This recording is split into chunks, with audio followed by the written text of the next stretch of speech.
Hello students, last में हमने आपको ध्यान होगा डिसोल्यूशन के 5 एग्ज़ाम्पल्स हमने कर लिए थे। कॉन्फ्रेंस कॉल पे भी हमने 5 एग्ज़ाम्पल्स डिस्कस किए थे और उसके बाद हमें आज करना है एग्ज़ाम्पल नंबर 6 से हमें स्टार्टिंग करनी है। 5th में आपको याद होगा पार्टनर का लोन अकाउंट था, उसके बारे में हमने डिस्कस किया था। आज हमें डिस्कस करना है कि अगर देखिए यहाँ पे क्या लिखा हुआ है, assets taken over by a partner. जो एसेट्स हम बेचते हैं अगर वो कोई पार्टनर ले लेता है तो क्या होगा। जब हम एसेट बेचते हैं तो एसेट बेचने पे क्या आता है, पैसा। तब हमारी एंट्री क्या होती है, bank account debit to realisation. But अगर कोई एसेट पार्टनर ने ले ली, कहा मैं लूँगा इसको, मैं रखूँगा, तो वहाँ पे हम पार्टनर का नाम लिखेंगे, मेंशन करेंगे। That means Ram capital account debit to realisation, क्योंकि एसेट बेचने का मतलब है किसी से पैसे लेना।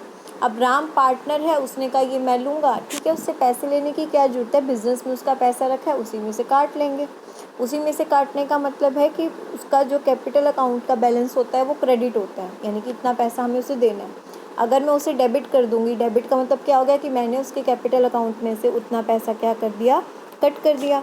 तो यहाँ पे पार्टनर अगर कोई एसेट लेता है तो क्या एंट्री होएगी, देखिए ए ने अगर लिया तो एंट्री हुई है A is capital account debit to realisation. और अगर लाइबिलिटी ले रहा है दैट मीन्स वो पे कर रहा है। पे कर रहा है तो बिजनेस उसको बाद में क्या देगा, उसका पैसा देगा, तो उसको हम क्या करेंगे, credit. Realisation account debit to B. तो ध्यान से देखिए, इस क्वेश्चन में आपको क्रेडिटर्स दिए हुए हैं, ए का लोन अकाउंट भी दिया हुआ है, कैपिटल दी हुई है, इधर एसेट्स दी हुई हैं, प्रॉफिट शेयरिंग रेशियो दी हुई है, डेट। अब ये एसेट्स देखो, सबसे पहले आप क्या करेंगे, रियलाइजेशन अकाउंट बनाएंगे। रियलाइजेशन में आपने सारी अपनी एसेट्स लिख ली, furniture, stock, debtor, BR. Liability side पे आपने क्रेडिटर्स लिख लिए। लोन अकाउंट पता है आपको पार्टनर का अलग से बनता है, इसमें नहीं आता। सब चीज़ें हमने बैलेंस शीट में से उतार दी। अब आपको क्या कह रखा है, 20,000 of the debtors prove bad. 20,000 के बैटर बैड हो गए, यानी कि डूब गए। 2,40,000 में से यानी कि मिले कितने के हैं, 2,20,000। तो जो कैश रियलाइज्ड आया, आप देख रहे हो जो एसेट बेच के आया, दैट मीन्स डेटर से तो मिले हैं 2,20,000। बी आर हमें फुल मिल गए, बी आर जितने के थे 30 के 30 मिल गए। उसके बाद इन्होंने क्या कहा, स्टॉक 1,70,000 मिले हैं स्टॉक से, ठीक है, तीनों चीज़ों से मिल गए। फर्नीचर बी ने ले लिया, फर्नीचर कितने का था, 5,000। तो 5,000 हमने बाय कैश में नहीं डाला, 5,000 मैंने किस में डाला, बाय बीस कैपिटल अकाउंट। और कैपिटल अकाउंट में एंट्री हो जाएगी टू रियलाइजेशन, और बी के अकाउंट में हम 5,000 कर देंगे। उसके बाद इन्होंने क्या कहा, book value and the expenses कितने आपके, 20,000। अब जैसे आपने एसेट्स बेची हैं, लाइबिलिटी भी पे करनी होती है। पहले तो 20,000 का एक्सपेंस, फिर क्रेडिटर्स के बारे में अगर कुछ ना कह रखा हो तो भी हमें उसकी पेमेंट करनी ही करनी है। तो 2,75,000 की पेमेंट हो गई। देखिए दोनों तरफ का टोटल करके क्या निकला, लॉस। फिर हमने बनाया next loan account, by balance लिख के पेमेंट कर दी उसकी, पार्टनर के लोन अकाउंट की। उसके बाद बनता है कैपिटल अकाउंट बैलेंस। बैलेंस के बाद जो फर्नीचर लिया था वो एंट्री रियलाइजेशन की।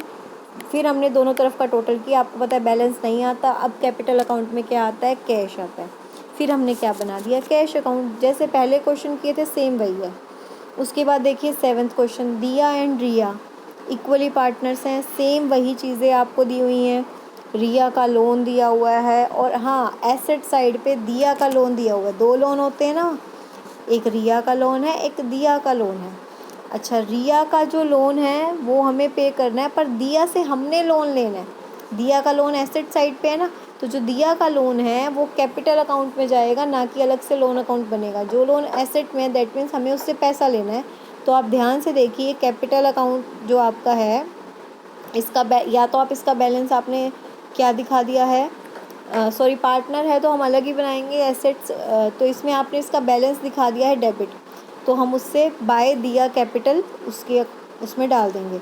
और जब पार्टनर लोन अकाउंट बनाएंगे तो ध्यान से देखिए, टू दिया लोन अकाउंट आया ना, एसेट साइड वाला पार्टनर कैपिटल में क्यों आएगा, क्योंकि जो लाइबिलिटी साइड पे है वो तो फर्म पे करेगी, वो तो कैश में एंट्री होगी टू कैश। जो लाइबिलिटी साइड पे पार्टनर का लोन अकाउंट होता है वो तो पेमेंट करनी है, तो उसका तो पार्टनर से कोई लेना देना नहीं है, टू कैश हमने पेमेंट कर दी। लोन अकाउंट की। पर अगर कोई चीज़ एसेट्स पे है तो वो कैपिटल अकाउंट में लोन ज़रूर आएगा, क्योंकि वो लोन हम उस पार्टनर की कैपिटल में से क्या करेंगे, डिडक्ट करेंगे। तो इस क्वेश्चन में भी सेम यही चीज़ थी, कुछ और स्पेशल नहीं था। अब इससे नीचे देखिए, इन्वेस्टमेंट जो ये मार्क किया हुआ है, investment fluctuation fund will be transferred to realisation account only if investment are appearing on the asset side, otherwise credit to. देखो इन्होंने क्या कहा, इन्वेस्टमेंट जो फ्लक्चुएशन फंड होता है वो किस पे बनाया जाता है, इन्वेस्टमेंट पे। इसको रियलाइजेशन में हम तभी लेके जाएंगे अगर क्वेश्चन में इन्वेस्टमेंट होगी।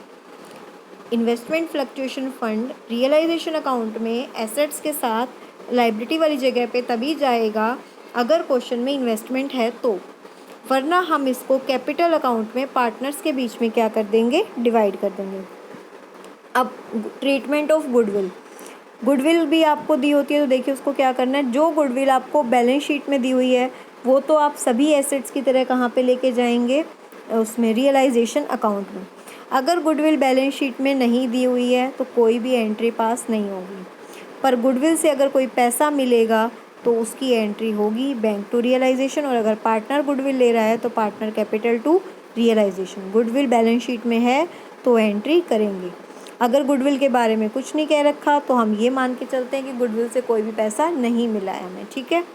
अब नीचे देखिए आपको क्या कह रखा है, XYZ पार्टनर है, मिसिज एक्स का लोन, मिसिज एक्स का लोन लाइबिलिटी है, रियलाइजेशन में जाएगा, ध्यान रखना। एक्स पार्टनर है, वर्कमैन कंपनसेशन रिजर्व का पहले क्लेम देखेंगे, क्लेम हुआ तो रियलाइजेशन, वरना पार्टनर में डिवाइड करेंगे। क्वेश्चन में इन्वेस्टमेंट दी हुई है तो इन्वेस्टमेंट फ्लक्चुएशन फंड भी हमारा कहाँ जाएगा, रियलाइजेशन में जाएगा। इधर बैंक बैलेंस, गुडविल भी दी हुई है, तो सारे कंसेप्ट इसमें कवर हो रहे हैं। आप ये अपनी एडजस्टमेंट करके सेल की दी हुई हैं, आप क्या करेंगे, अपना यहाँ पे रियलाइजेशन अकाउंट बना लेंगे। देखो सारी एसेट्स लिखी, गुडविल भी, सारी लाइबिलिटी लिखी, मिसिज एक्स का लोन भी और इन्वेस्टमेंट भी। जो आपको एंट्रीज बोली थी उसके अकॉर्डिंग एसेट्स बेच दी और लाइबिलिटी की आपने पेमेंट कर दी। एक्स पार्टनर था, उसका लोन अकाउंट बना, फिर आपने क्या बनाया, अपना कैपिटल अकाउंट। कैपिटल अकाउंट में वर्कमैन कंपनसेशन डिस्ट्रीब्यूट कर दिया, रियलाइजेशन में जो कैपिटल की एंट्री थी वो कर दी, और बैंक अकाउंट।